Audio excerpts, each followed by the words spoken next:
আরিফ বিল্লাহ হযরত doctor Abdullah high সাহেব রহমতুল্লাহ বলেন, সকালে ফজরের নামাজের পর 2 ঘন্টা নিজ আমলসমূহ অর্থাৎ কোরআন তেলাওয়াত, জিকির আজকার ও তাসবিহ তাহলিলে কেটে যায়। একদিন শরীর কিছুটা খারাপ ছিল, তখন নফস বলছিল আজ তো শরীর দুর্বল, তাছাড়া খুব অলসতাও কাজ করছে, আজ এসব আমল করা সম্ভব নয়। তখন আমি নফসকে বললাম, আচ্ছা বল দেখি, আজ যদি রাষ্ট্রের পক্ষ থেকে কোনো পুরস্কার বর্তা আসে, তাহলে তখনও কি তুমি শুয়ে থাকবে?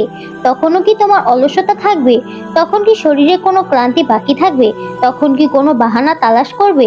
নফস উত্তর দিল, না, বরং এই সময় তো পুরস্কারের লোভে প্রতিযোগিতায় মেতে উঠব, পুরস্কারের আশায় সব আরাম ত্যাগ করে প্রস্তুত হয়ে যাব। তখন আমি আমার নফসকে সম্বোধন করে বললাম, এই সময়টাও বিশ্ব প্রতিপালক মহান আল্লাহ তাআলার সামনে হাজির হওয়ার সময় এবং তার দরবারে হাজির হয়ে তার পক্ষ থেকে বিরাট বিরাট পুরস্কার গ্রহণ করার সময়।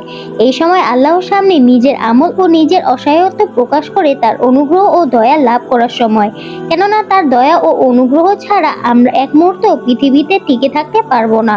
এ কথা বলার পর আমার কিসের অলসতা, কিসের বাহানা, সব ছেড়ে ছুড়ে কাজে লেগে গেলাম। এসব চিন্তা করে নফসকে উৎসাহিত করে নিজের আমলে ব্যস্ত হয়ে গেলাম এবং প্রতিদিনের ন্যায় আজও সবগুলো আমল করে শেষ করলাম।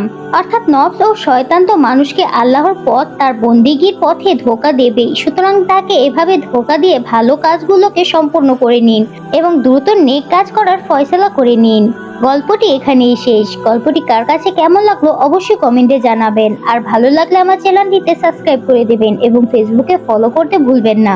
সবাই ভালো থাকবেন, ভালো রাখবেন। আল্লাহ হাফেজ।